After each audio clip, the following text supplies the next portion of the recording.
Hello. So today let's talk about these Berwick 1707 monk straps. So let's do the unboxing here. Let's get straight into it. You get a shoe bag. I think these only came with one big shoe bag for both of them.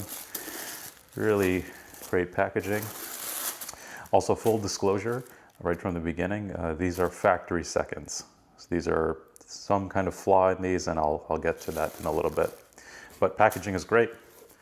There's the monk strap, the double monk, and that's it in the box. There's the label, size 10.5. The color is the, I don't know how to pronounce that, Lugo Cuero. I believe that's all in Spanish, so I'm not even going to try to pronounce it. Okay, right here. Let's get to the shoes. So, double monk strap in kind of this tan leather. Berwick, I don't know much about them, and I don't see too many videos on them on YouTube, or at least like of this model. So I figured I would talk about them and talk about my experience with Berwick and what the value proposition of them is. So just going straight into what the shoe is. Double monk strap, cap toe, in kind of this tan leather with some some burnishing up on the toe here.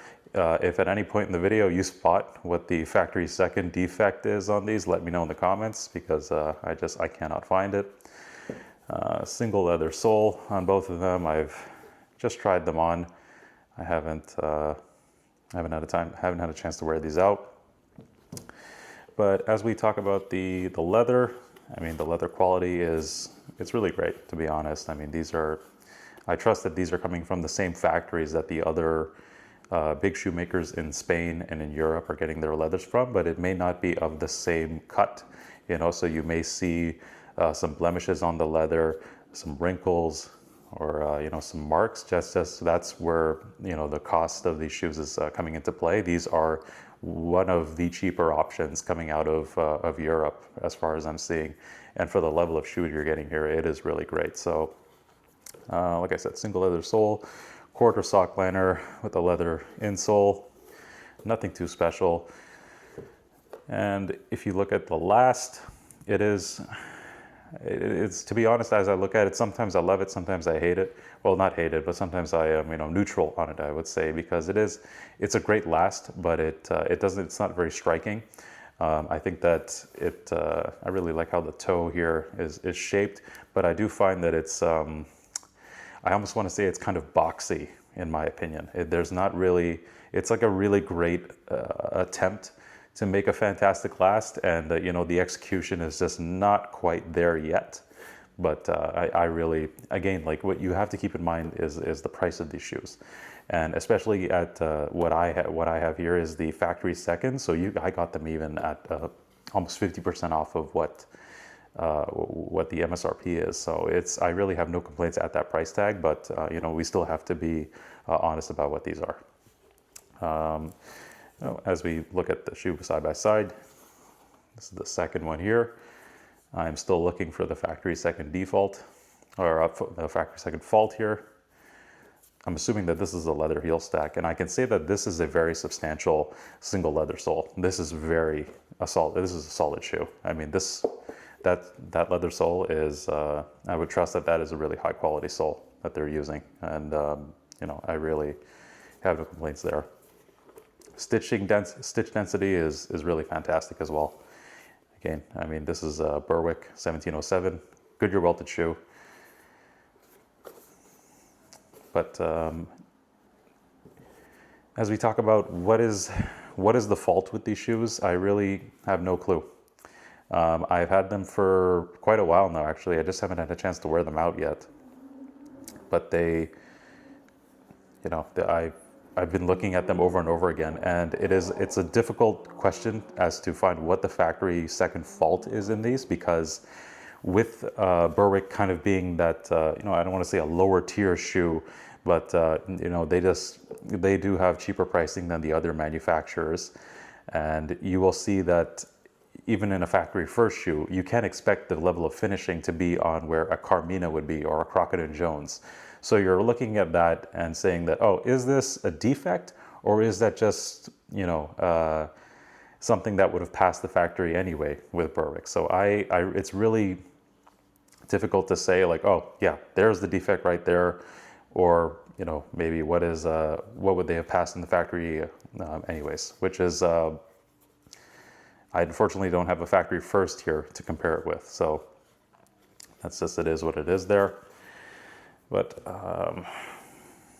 yeah, just having a look here, beveled waist on the inside, which is really nice. You don't see that a lot, especially like at this price point. I'm really, you know, it's even on both sides. I mean, the outside is beveled a little bit too.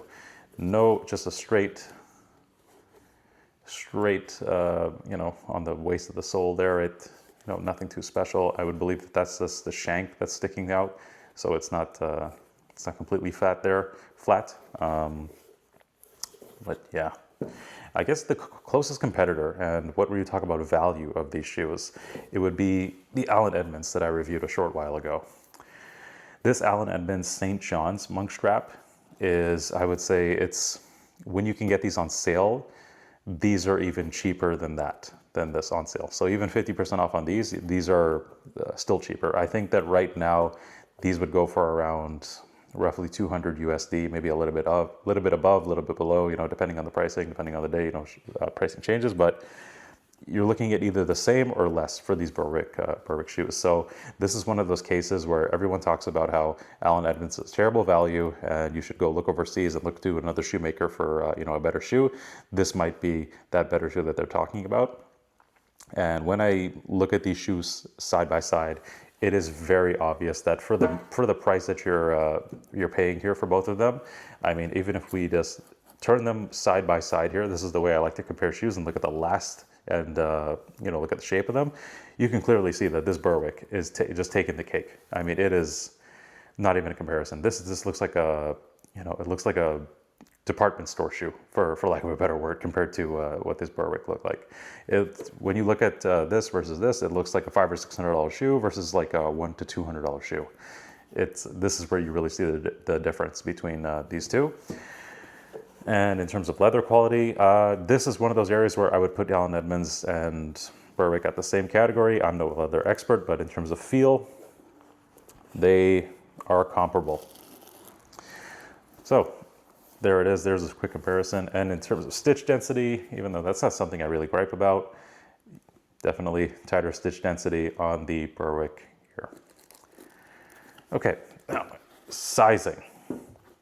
Sizing on Berwick it was a very difficult thing for me. It was a challenge with exchanges, and that's where, when you start exchanging these shoes and they're overseas and you don't have them in store, that's where the price starts to add up, because generally you'll have to pay for that return shipping depending on where you are in the world.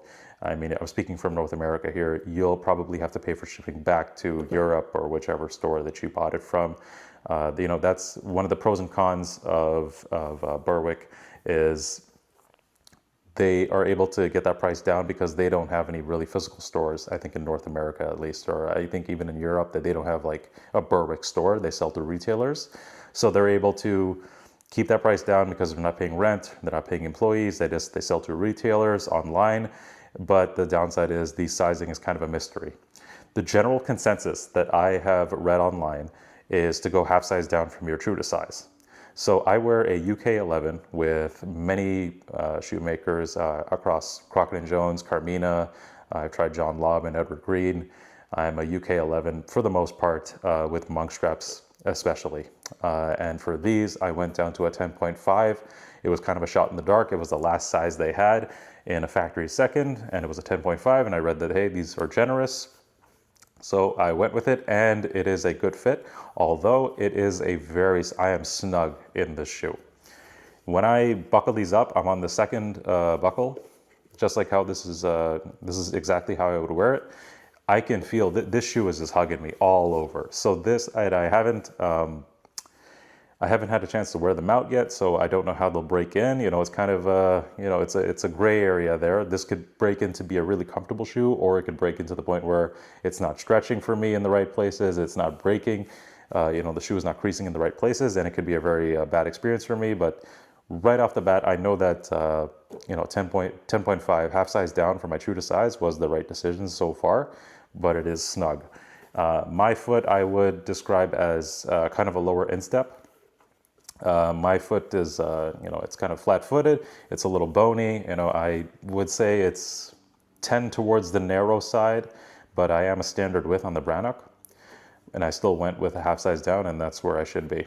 And I'll hopefully give an update on these in the future when I do break them in, and I can let you guys know what the sizing has come to then and how they've worn. So in terms of value, as I've been talking about throughout this video, the value of these is just, it's incredible. I mean, as I look at this shoe right now, I can see that, yeah, the finishing is not, throughout the entire shoe, the finishing is not up to the level of what you would see in a Carmina or a Crockett & Jones or a Church's shoe or even a Tricker's. But again, these are roughly half the price of those. So 50% off, and you can have, maybe a couple blemishes, or, maybe, look at the burnishing right here. Maybe that's the reason for a factory second right here, is because of the burnishing is not even right here. This is like a little splotch right there. But this is what you'll get, and you know what? No one is going to notice that. When these are on your feet, and they've worn them for a bit, and they have scuffs, and the guy wearing the Crockett & Jones or the Edward Greens over there, he will also probably have scuffs on his shoes. It'll take a shoe enthusiast's eye to notice the difference between, a $1,000 shoe versus this $200 shoe. So it is up for you to decide. I personally think that this is just a fantastic value. I mean, you get shoe bags, you get fantastic packaging. It was a great experience buying from the store that I bought them at over in Europe and getting them shipped here. There was no really complaints. The only thing is, for every criticism that you see on the shoe, you'll have to think about the price that you paid for them. So that is something for you to decide. Anyways, that is the Berwick 1707 double monk strap. Let me know in the comments if you have any questions. And thanks for watching.